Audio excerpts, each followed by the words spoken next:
युद्ध लड़ने की एक टेक्निक कुंग फू, जिसमें महारत हासिल करने वालों को कहा जाता है शाओलिन मॉन्क। एक ऐसा इंसान जिसके अंदर इतनी ताकत होती है कि अगर दुनिया का सबसे ताकतवर शख्स भी उसके प्राइवेट पार्ट पर लात मार दे तो भी उसे कोई फर्क नहीं पड़ता। एक ऐसा जीता जागता इंसान जो 1000 लोगों के बराबर ताकत रखता है, जिसे दुनिया की कोई भी ताकत हराने में नाकामयाब रहती है। एक ऐसा इंसान जिसका शरीर भले ही इंसान जैसा दिखता हो, लेकिन वो बिल्कुल किसी पत्थर के जैसे होता है। और आज के इस वीडियो में हम आपको दुनिया के इसी सबसे खतरनाक योद्धा के बारे में बताएंगे कि कैसे भारत के एक शख्स ने पूरी दुनिया में कुंग फू और मार्शल आर्ट जैसी टेक्निक को फैलाया। लेकिन अफसोस कि आज भारत के ही लोग ये सोचते हैं कि कुंग फू टेक्निक चीन और जापान जैसे देशों ने विकसित की है। और हम ये भी बताएंगे कि शाओलिन मॉन्क कितने खतरनाक ट्रेनिंग से जूझने के बाद दुनिया का सबसे शक्तिशाली योद्धा बनकर तैयार होता है। आज का ये वीडियो आपके लिए बहुत ही इंफॉर्मेटिव होने वाला है, वीडियो को अंत तक देखना जरूर। दोस्तों, सबसे पहले आपको ये जानने की जरूरत है कि कराटे हो, मार्शल आर्ट हो, कुंग फू हो या फिर इस तरह की कोई भी टेक्निक, ये शुरू कहाँ से हुआ था। दोस्तों, आपको बता दे, भारत ने कभी भी उन लोगों के इतिहास को नहीं संभाला जो वास्तव में भारत के लिए किसी हीरो से कम नहीं थे। उन्हें गुमनाम हीरो में से एक थे बोधिधर्मन, जिसने पूरी दुनिया को कुंग फू और मार्शल आर्ट जैसी टेक्निक सिखाई और बताया कि शाओलिन मॉन्क कैसे तैयार होता है। एक ऐसा शख्स जो कि भारत में ही नहीं बल्कि पूरी दुनिया में अपना नाम कमाया। लेकिन अफसोस कि भारत के ही लोग उसे भूल गए।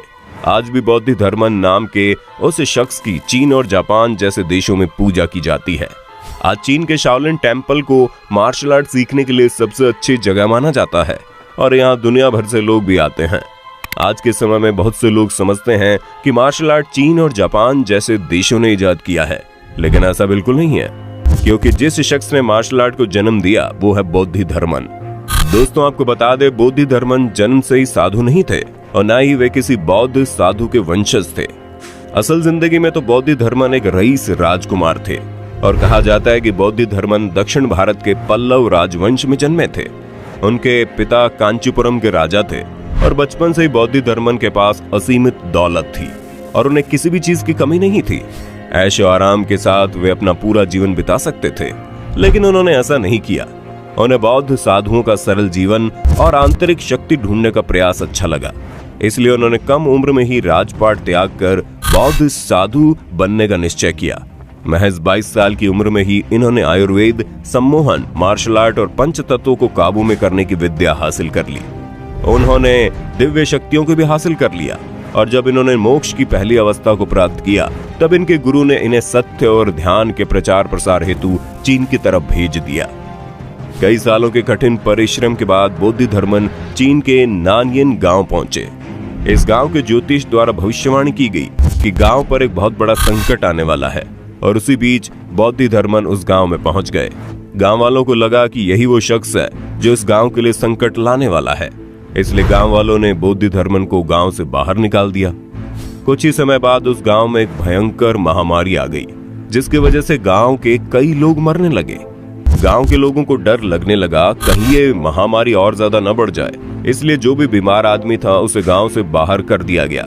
लेकिन क्योंकि बोधिधर्मन आयुर्वेद को भी बहुत अच्छे से जानते थे, उन्होंने गांव से बाहर निकाले गए उन सभी बीमार लोगों का इलाज करके उन्हें स्वस्थ कर दिया। जब गांव के लोगों को पता चला कि वो व्यक्ति संकट नहीं बल्कि संकट हरता के रूप में सामने आया है, तब उन्हें गांव में शरण दी गई। बोधिधर्मन ने गांव के समझदार लोगों को जड़ी बूटी कूटने और पीसने में लगा दिया और इस तरह उन्होंने पूरे गांव को झट से सुविधा उपलब्ध कराकर महामारी से बचा लिया। ये संकट खत्म होते ही गांव पर कुछ हैवान और लुटेरों का आक्रमण हो गया। ये लोग गांव के लोगों को मारने लगे और लूटपाट करने लगे। पूरे गांव में कत्लेआम होने लगा था। गांव वालों को लगता था कि बोधिधर्मन सिर्फ चिकित्सा के बारे में ही जानते हैं, लेकिन किसी को भी नहीं पता था कि उस शख्स के अंदर कितनी असीमित ताकत मौजूद है। बोधिधर्मन ने मार्शल आर्ट और सम्मोहन के बल पर अकेले ही हथियारबंद लुटेरों को हरा दिया और उन्हें भागने पर मजबूर कर दिया। गांव वालों ने बोधिधर्मन को उन लुटेरों से अकेले लड़ते हुए देखकर चौंक गए। चीन के लोगों ने लड़ने की ऐसी कला आज तक नहीं देखी थी और इसी कारण बोधिधर्मन का सम्मान और भी बढ़ गया। इसके बाद से लोग बोधिधर्मन के द्वारा उस कला को सीखे और पूरे चीन और जापान में फैला दिए। दोस्तों, अब आप सभी के मन में सवाल जरूर होगा कि दुनिया के सबसे खतरनाक योद्धा शाओलिन मॉन्क की ट्रेनिंग कैसे की जाती है। आखिर कैसे तैयार होता है दुनिया का सबसे शातिर और खतरनाक योद्धा। दोस्तों, आपको जानकर हैरानी होगी कि शाओलिन मॉन्क को महज 3 या 4 साल की उम्र से ही ट्रेनिंग देनी शुरू कर दी जाती है। इतनी छोटी सी उम्र में उन बच्चों को दुख, दर्द, पीड़ा, हर एक चीज का अनुभव कराया जाता है ताकि वे बड़े होकर इन चीजों का सामना बड़ी ही आसानी से कर सके। बचपन से ही इनके शरीर को बेहद लचीला बना दिया जाता है, जैसे कि टांगों को अपने सर तक लाना, पेड़ों पर इनके शरीर को पूरी तरह से मोड़ दिया जाता है, दोनों पैरों को पीछे से मोड़कर पेड़ पर लटका दिया जाता है। आप अंदाजा लगा सकते हैं कि इस पोजीशन में आने के बाद शरीर में कितना ज्यादा दर्द महसूस होता होगा, लेकिन उसके बावजूद भी इस हालत में ही बच्चों को कई मिनट तक लटके रहना पड़ता है। दोस्तों, शाओलिन मॉन्क एक ऐसा शख्स होता है जिसके शरीर का कोई भी अंग ऐसा नहीं होता जिसके अंदर असीमित ताकत न मौजूद हो। यही वजह है कि एक शाओलिन मॉन्क अपने प्राइवेट पार्ट तक को नहीं छोड़ते। आपको जानकर हैरानी होगी कि शाओलिन मॉन्क अपने प्राइवेट पार्ट को भी इतना मजबूत बना लेते हैं कि अगर उनके प्राइवेट पार्ट पर भी बड़े से बड़े ठोस पत्थर या मजबूत से मजबूत लाठी मारी जाए तो उनके प्राइवेट पार्ट पर थोड़ा सा भी असर नहीं होता। मॉन्क अपने प्राइवेट पार्ट को मजबूत करने के लिए शुरू में ही अपने प्राइवेट पार्ट पर हल्की हल्की चोट करना शुरू कर देते हैं, फिर उसके बाद ज्यादा जोर से प्राइवेट पार्ट पर मारने का अभ्यास करते हैं। जब उन्हें लगता है कि उनका प्राइवेट पार्ट मजबूत हो चुका है तो उसके बाद मॉन्क अपने प्राइवेट पार्ट को और ज्यादा पत्थर जैसा बनाने के लिए लकड़ी के एक बड़े लट्ठर को अपने प्राइवेट पार्ट से टकरा देते हैं। शाओलिन मॉन्क को ट्रेनिंग के वक्त सिर्फ एक ही बात अपना दिमाग में रखनी होती है कि उनके शरीर का एक छोटा सा छोटा अंग भी ऐसा नहीं होना चाहिए जो कमजोर हो। यही वजह है कि शाओलिन मॉन्क अपने शरीर के हर एक मसल्स को स्ट्रॉन्ग करने के लिए शरीर के हर एक हिस्से पर लाठी से चोट पहुंचाते हैं। उनके शरीर पर लाठी से इतनी अधिक चोट पहुंचाई जाती है कि उनको दर्द महसूस होना ही बंद हो जाता है। आपको जानकर हैरानी होगी कि शाओलिन मॉन्क अपनी उंगली जैसे नाजुक अंगों को भी इतना मजबूत बना लेते हैं कि वो अपनी उंगली की मदद से मजबूत पेड़ की शाखाओं में भी छेद कर सकते हैं। अगर कोई व्यक्ति शाओलिन मॉन्क के गले के ऊपर भी अगर किसी डंडे से प्रहार कर दे तो उन्हें कोई भी असर नहीं होता। दोस्तों, एक शाओलिन मॉन्क को जो सबसे जरूरी चीज सिखाई जाती है वो होता है ध्यान करने की क्षमता। ये तो आपने भी महसूस किया होगा कि जब भी आपके सामने कोई कठिन समय आता है तो आपका दिमाग काम करना बंद कर देता है, आप अपने दिमाग को शांत नहीं कर पाते हैं। और अगर कोई इंसान अपने दिमाग को काबू में न कर पाए तो उस इंसान के अंदर चाहे कितनी भी ताकत क्यों न हो, वो शख्स कभी जीत नहीं सकता। एक शाओलिन मॉन्क अपने दिमाग को काबू में रखने के लिए तरह तरह के ध्यान करने के तरीकों को अपनाते हैं ताकि वे मुश्किल से मुश्किल समय में भी खुद को शांत रख पाएं। चाहे जितना भी दर्द क्यों ना हो, वो अपने दिमाग को काबू में रख सकें।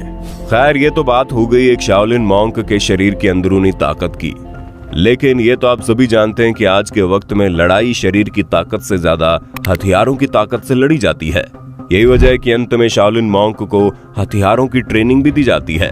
हालांकि उनके हथियार बंदूक, गोली बारूद जैसी चीजें नहीं होती, लेकिन शाओलिन मॉन्क जिन हथियारों का इस्तेमाल करते हैं वो उन्हीं हथियारों की मदद से सैकड़ों बंदूकधारी लोगों का भी सामना कर सकते हैं। और इस तरह से बनता है एक ऐसा योद्धा जिसे दुनिया का कोई भी शख्स हरा नहीं पाता। दुनिया का सबसे बड़ा बॉडी बिल्डर हो या फिर दुनिया का सबसे बड़ा मुक्केबाज या फिर कोई ऐसा शख्स जो अपने आप को शक्तिशाली समझता हो, वो एक शाओलिन मॉन्क का सामना कभी नहीं कर सकता।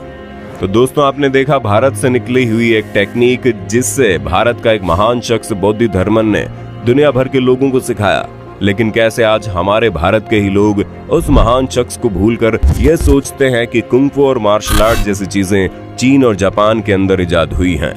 दोस्तों, ये जानकारी आपको कैसे लगी? अगर आप मार्शल आर्ट के जनक बोधिधर्मन के बारे में और भी डिटेल में जानना चाहते हैं तो हमें कमेंट करके बताना। हम अपनी अगली वीडियो इसी टॉपिक पर और डिटेल में लेकर आएंगे। वीडियो अच्छी लगे तो लाइक कीजिए, हमारे चैनल को सब्सक्राइब करके अब बेल आइकन को ऑन करना बिल्कुल मत भूलना, क्योंकि the earth adventure in Hindi की टीम आपके लिए हर रोज ऐसी जानकारियों से भरी वीडियोस लाती रहती है।